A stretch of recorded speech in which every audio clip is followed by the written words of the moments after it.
Hi friends, ನಾನು ನಳಿನಿ. ಬನ್ನಿ ಪೊಂಗಲ್ ಮಾಡ್ಕೊಳ್ಳೋಣ. ಖಾರ ಪೊಂಗಲ್ ನೋಡಿ, ಅಕ್ಕಿನೂ ಬೇಳೆ ತೊಳೆದಿಟ್ಟಿದ್ನಲ್ಲ, ಅರ್ಧ ಗಂಟೆ ನೆನೆಸಿದ್ದೆ. ನೆಂದಿರೋ ಬೇಳೆಗೆ ಉಪ್ಪು ಹಾಕ್ಕೊಂಡು ಬೇಯಿಸ್ಕೊಂಡ್ಬಿಟ್ಟಿದ್ದೀನಿ.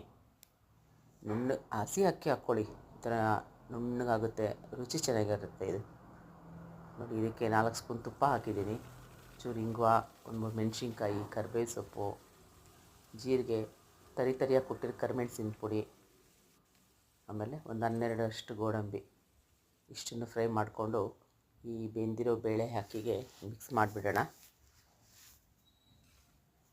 ಪೊಂಗಲ್ ತುಂಬ ಥರ ಮಾಡ್ಕೋಬೋದು ಫ್ರೆಂಡ್ಸ್. ರವೆಯಲ್ಲಿ ಮಾಡ್ಕೋಬೋದು, ನವಣೆಯಲ್ಲಿ ಮಾಡ್ಕೋಬೋದು, ಅವಲಕ್ಕಿಯಲ್ಲಿ ಮಾಡ್ಕೋಬೋದು. ಈ ಹಸಿ ಅಕ್ಕಿಯಲ್ಲಿ ತುಂಬ ರುಚಿ ಇರುತ್ತೆ, ಬೇಗ ಹೊಂದ್ಕೊಳ್ಳುತ್ತೆ ಬೇಳೆನೂ ಅಕ್ಕಿ ಉಪ್ಪು ಖಾರಕ್ಕೆ. ಹಳೆ ಅಕ್ಕಿ ಹಾಕಿದ್ರೆ ತುಂಬ ಉದುರಾಗಿರುತ್ತೆ, ಪುಡಿಯಾಗಿ. ಇದು ನೋಡಿ, ನುಣ್ಣಗೆ ಬೆಂದಿರೋದ್ರಿಂದ ಇದ್ರ ರುಚಿನೇ ಬೇರೆ. ನೋಡಿ, ರೆಡಿ ಆಯಿತು ಬಿಸಿ ಬಿಸಿ ಖಾರ ಪೊಂಗಲ್. ಇದಕ್ಕೆ ನೀರು ಚಟ್ನಿ ಚೆನ್ನಾಗಿರುತ್ತೆ, ಟೊಮೊಟೊ ಖಾರ ಗೊಜ್ಜು ಅಂತ ಮಾಡ್ತೀವಿ, ಅದು ಚೆನ್ನಾಗಿರುತ್ತೆ. ಹುಣ್ಸೆಹಣ್ಣು ಗೊಜ್ಜು ಅಂತಾರೆ ಅದನ್ನು. ಆಮೇಲೆ ರಾಯ್ತ ಮಾಡಿಕೊಂಡ್ರೂ ಚೆನ್ನಾಗಿರುತ್ತೆ. 3 ಕಾಂಬಿನೇಷನ್ ಯಾವ್ದು ಬೇಕಾದರೂ ತೊಗೋಬೋದು. ಸಾಮಾನ್ಯವಾಗಿ ಚಟ್ನಿ ಚೆನ್ನಾಗಿ ಇದು ಮಾಡ್ತಾರೆ, ಜನ ಲೈಕ್ ಮಾಡ್ತಾರೆ. ನೋಡಿ ಫ್ರೆಂಡ್ಸ್, ಬಿಸಿ ಬಿಸಿ ಪೊಂಗಲ್ ಬೆಳಗ್ಗೆ ಬ್ರೇಕ್ಫಾಸ್ಟ್ಗೆ,